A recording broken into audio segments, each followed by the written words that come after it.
So I have some slides, but I haven't really got a talk prepared. So if anybody has any questions or they want to start a discussion. So part of this is me asking you questions, because I've got a job to do, but I don't know how to do it. And it follows on from a lot of the talks we've heard earlier. So hopefully you can see some continuity in that. So yeah, I'm the managing editor of this forthcoming open access journal called Cryptoeconomic Systems. It's going to be published by MIT Press. Part of the MIT Media Lab called the Digital Currency Initiative has initiated it. And as you'll see later, it's kind of part of what's initiated to be a broad, multi-institute effort to try and do some rigorous, interdisciplinary, peer-reviewed research, have a venue for that, very specifically within this kind of intersection of fields. Now, Zargham has done a really great job of talking about how interdisciplinarity can actually kind of be mapped out and visualized.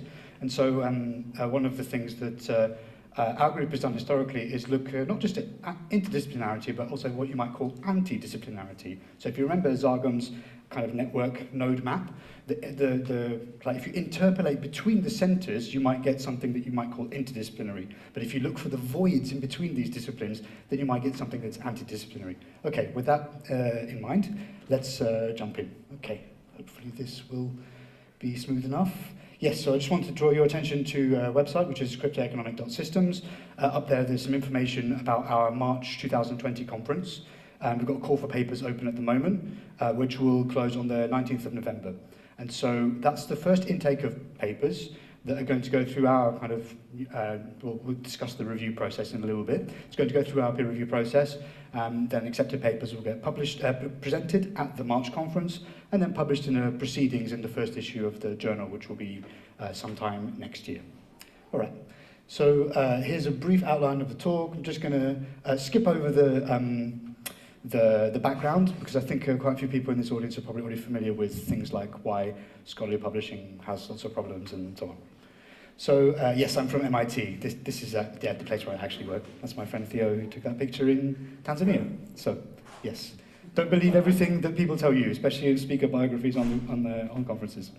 Okay, so what's the problem? The problem is human communication is hard. So we're at a conference. What happens at a conference?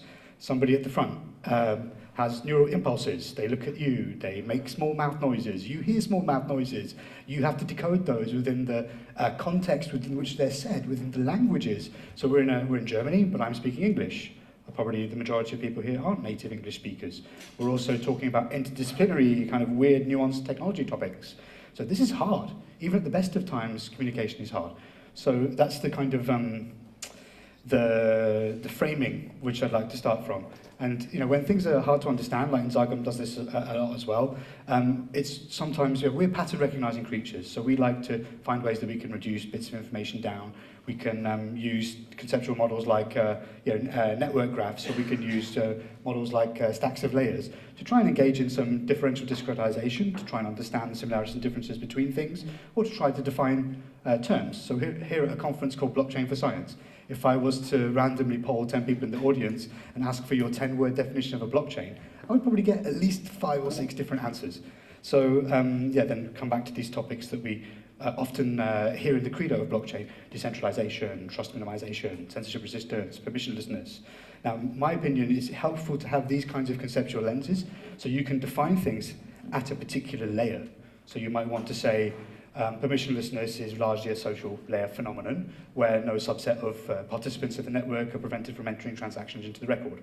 Or you might say that censorship resistance is primarily a protocol layer phenomenon where no type of transaction is prevented from entering the network of the ledger. Anyway, you can take this kind of reductio ad absurdum to this thing that I call the ontological metastack, where you kind of might see how different disciplines are related and how they link together, or how the interplay between subjectivity and objectivity, between precision and holistic vision vary.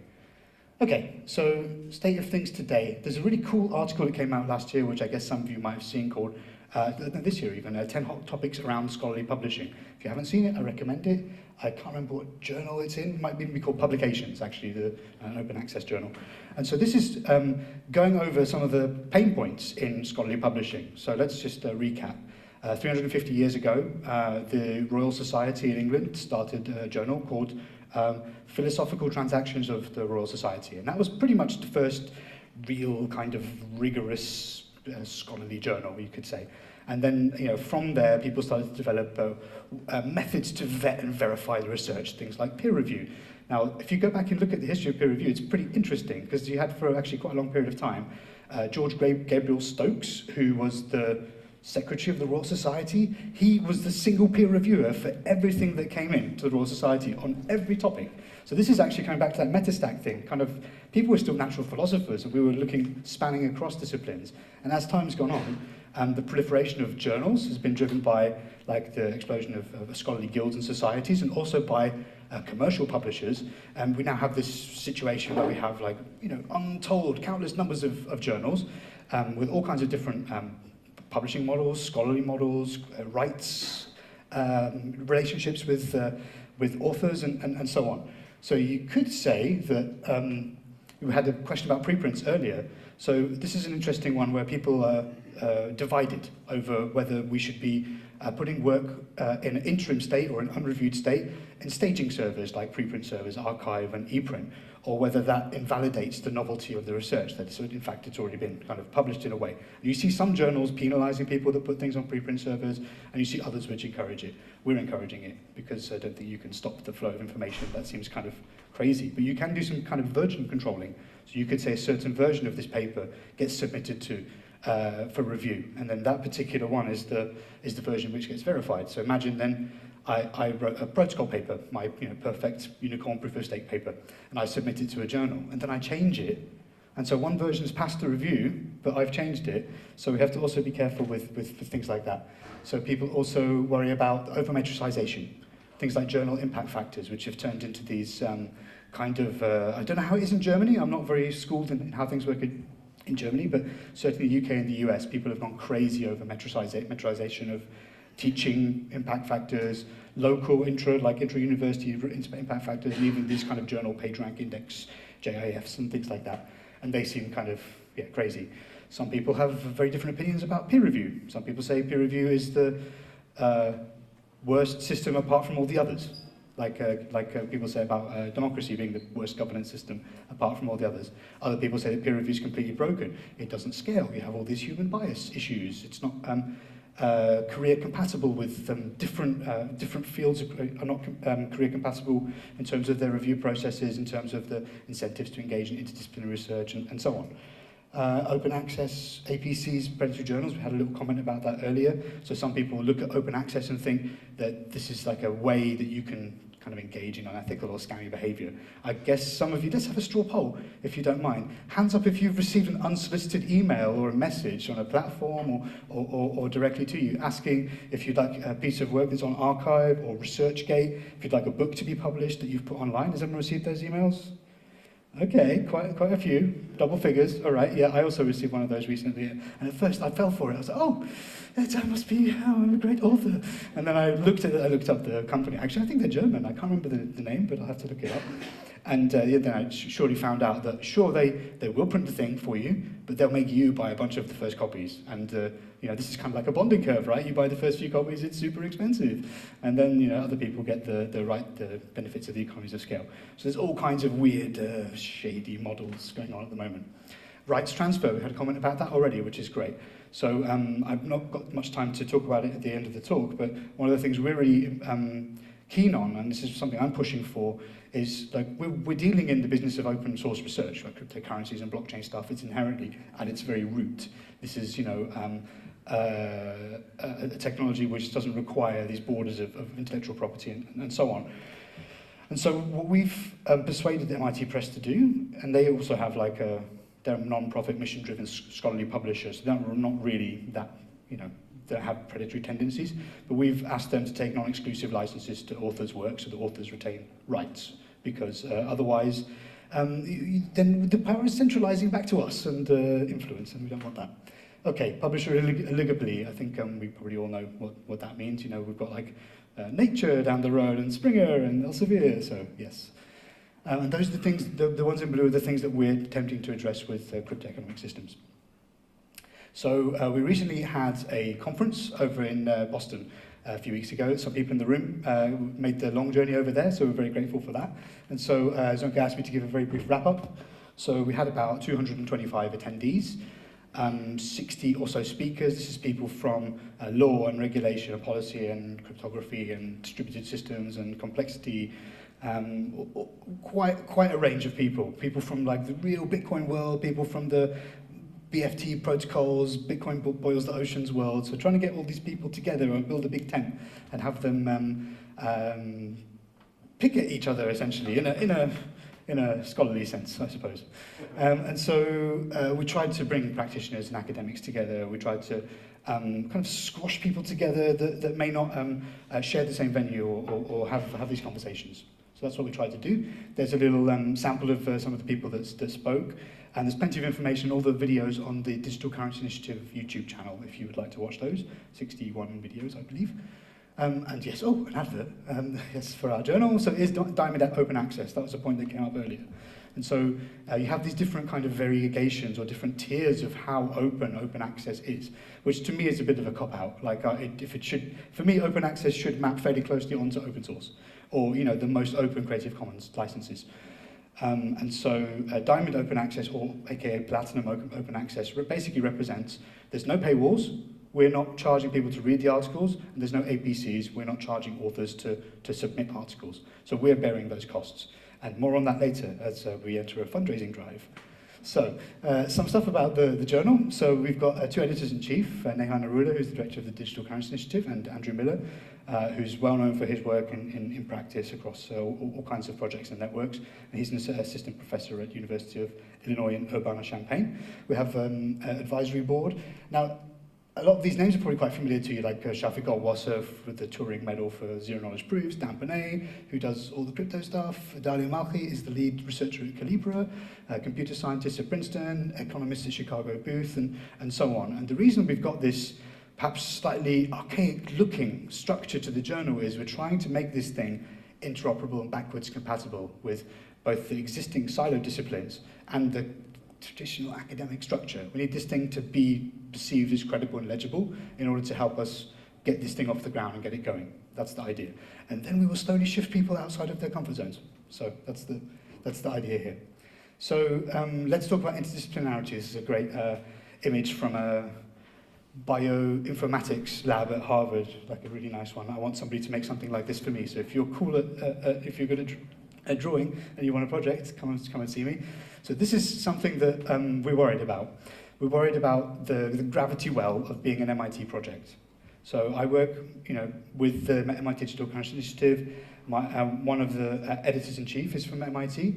The majority of the editorial board is outside. One of the other editor-in-chief is outside. The majority of the review committee is outside. So we're trying to build a piece of scholarly infrastructure for the commons. We're trying not to make this like a, all singing, all dancing MIT show. So this is meant to be an inclusive project and initiative. So if you have any questions or queries or comments, or you want to point cool stuff out that's going on that I might not be aware of, please reach out. Okay, so interdisciplinary challenges.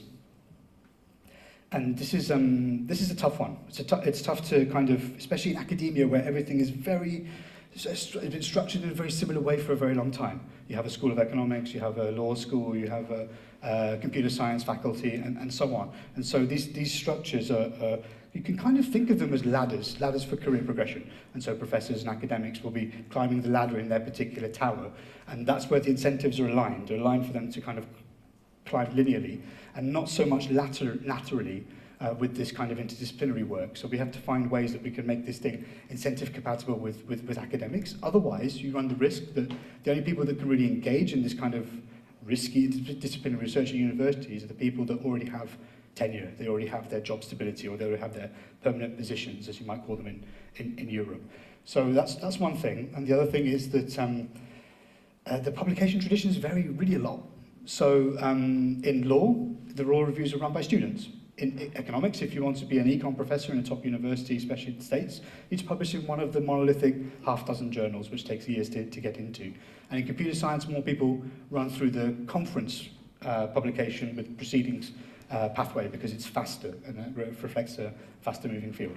So there's all these kinds of different things that we have to join up. And we also have the tension between expert culture and what I like to think of as epistemic trespassing, which, like Zago and I are particularly guilty of this. And so we're jumping between fields, but those things aren't necessarily coherent with this linear academic career structure. So peer review. Peer review is also hard to do in an interdisciplinary way. So imagine a paper that falls between two disciplines. You would need people that are knowledgeable in those fields, and ideally people with some overlap to also be able to disentangle and contextualize that work. Yes, practice and theory interact in different ways across different fields.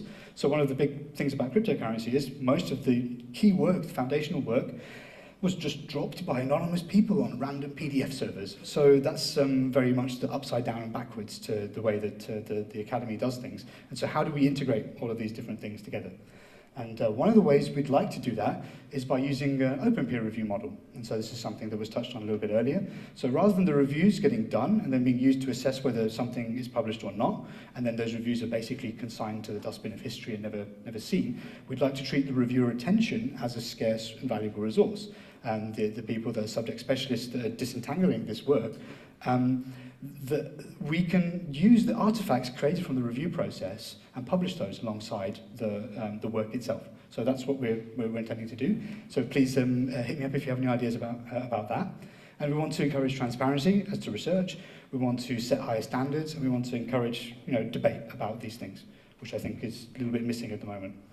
So we have this idea, which I'll skip through the rest just to focus on this nice idea that we've got of peer-to-peer review. So the idea being that we can also go out looking for papers to review. So like we said, like Nakamoto 2008, nobody peer-reviewed that. There's errors in the maths of the time distribution of blocks, mining, and that was found by mathematicians much later. And you could argue that some of these other discrepancies or interesting edge cases might be better observed if they went through a kind of a human verification process. So, yes, Jason Potts was touched on earlier. He has this interesting work with Eleanor Rennie from a few years ago about economic models of journals as clubs, where you can think of these as mapping onto guilds and being rivalrous in some sense, but the goods being unbounded. I want to show you very briefly, this is a PetriNet flow model of a decentralized technology token journal, which Toich and Statebox guys and Andrew Lewis Pye are working on. I don't have much time, so I will just skip through these bits that I stole from them. Academia and practice, I think we said some of this. There's huge structural problems in universities at the moment. Anybody that watches the news or is involved in working in universities or research will be aware of that. And I think we should, yes, so this is a point, you made a point earlier about 60s and 70s and academics complaining. This is from 7th century BC, academics complaining about doing academic service. Yeah, so yeah, it's an ongoing problem. So yes, open access, I think we've basically covered this. We just have to be careful that we don't fall into the trap of being perceived as predatory or fake or unethical journals. And that is pretty much it. Here's some questions, help me answer them. Thanks very much. Sure. Coming from a sort of institution like MIT, and you showed a bunch of people, and there's even with the interdisciplinary focus, there's a question of whether the sort of core editors and reviewers are going to bring a lot of disciplinary bias. And so, how in this particular journal does the team sort of combat or at least recognize their own sort of biases coming from their own fields? Yeah, this is tough because in some ways we have some biases that we do acknowledge in ourselves and some that we don't. Kind of known unknowns and unknown unknowns, I suppose you could say. So one of the things we're trying to do is by setting up these events, bringing people together and briefing the review committees by constructing them very carefully. We're trying to build the kind of notion and the priority of interdisciplinarity into the review process. So we're going to be sending out instructions for the reviewers quite soon, where we're trying to frame this. And one of the things you can think about, imagine a paper that falls between cryptography and economics, that you may find a very limited set of people that are able to sufficiently overlap on those two disciplines. But you may be able to find people that can stitch together the tapestry independently. That may require a bit more assistance from the editorial team in terms of producing this review summary. So I think that's something that we've got to bear in mind. Good question.